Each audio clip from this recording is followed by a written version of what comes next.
ملا نے تو ڈسپشن کرنی ہے, یہ میں آج دکھا رہا ہوں. لائنگ ان اسلام میں آپ کے پاس ایک اور آئیڈیالوجی آتی ہے جو کہ میں ابھی دکھا چکا تھا صبح. اس آئیڈیالوجی کا مطلب ہے کتمان. کتمان کسے کہتے ہیں؟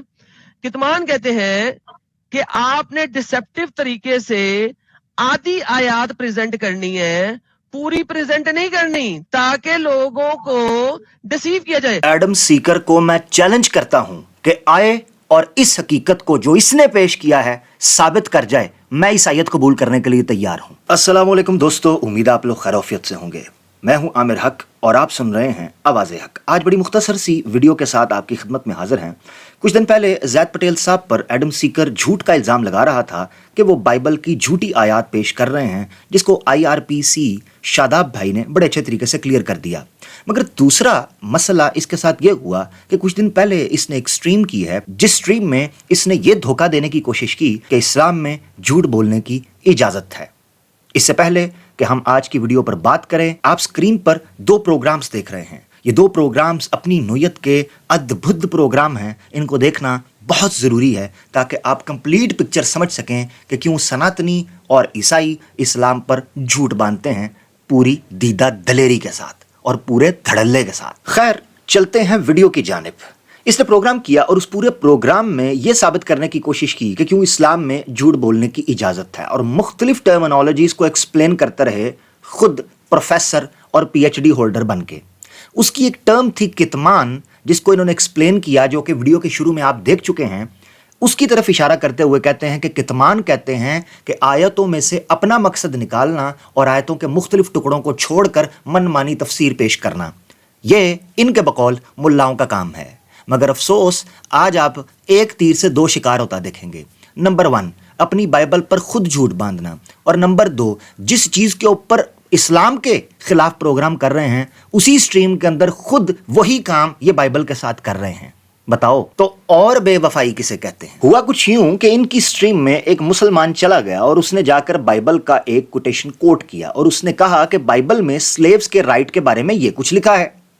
اب موصوف یہ کہنے لگے کہ نہیں تم جھوٹ بول رہے ہو بلکہ کتمان سے کام لے رہے ہو, اس کی 2 آیتوں کے بعد تو اس کے بالکل برعکس لکھا ہوا ہے. اب یہ تو ایک الگ مسئلہ ہے کہ اسلام میں جھوٹ بولنے کی گنجائش ہے یا نہیں, اور کتمان کا کیا سزا اور کیا جرم ہے اسلام, قرآن اور سنہ کی نظر کے اندر. مگر ایڈم سیکر کے اس ایکسپلینیشن سے 2 چیزیں واضح ہو گئیں. نمبر 1, یہ خود مان رہا ہے کہ بائبل میں سلیوز کے ساتھ اگر کوئی زیادتی کرے گا تو اس کی پنشمنٹ کیا ہے, جس سے آٹومیٹکلی یہ پتا چلتا ہے کہ یہ بھی مانتا ہے کہ بائبل میں سلیوری موجود ہے. نمبر 2, اس کی ایکسپلینیشن سے جو چیز نکل کر سامنے آئے گی وہ یہ کہ جو الزام یہ اسلام پر لگا رہا ہے اور مولویوں مولانا پر لگا رہا ہے, وہی کام تو یہ خود کر رہا ہے. ابھی آپ اپنی اسکرین پر دیکھیں گے. تو چلتے ہیں جناب نے کیا وضاحت کی. بائبل کے اندر لکھا ہوا ہے کہ ایکسوڈس کے اندر 21 ورس کے اندر when a man strikes a slave, male or female, with a rod and the slave dies under his hand, he shall be avenged. Okay, اس سے نیچے 2 آیتیں چھوڑ کے ایک آیت ہے پڑھ دیں. اب یہ کہہ رہا ہے کہ اس سے آگے 2 آیتیں ہیں, ان کو اگر آپ پڑھیں گے تو آپ کو جواب مل جائے گا. مگر مزے کی بات ہے کہ جو 2 آیتیں چھوڑ کر پڑھنے کی یہ کہہ رہا ہے, اسی سے اگلی آیت ابھی تھوڑی دیر میں آپ دیکھیں گے اور آپ کو پتا چل جائے گا کہ کتمان جھوٹ کیا ہوتا ہے. Okay. Anyone who beats his male slave or rod must be punished if the slave is a direct result.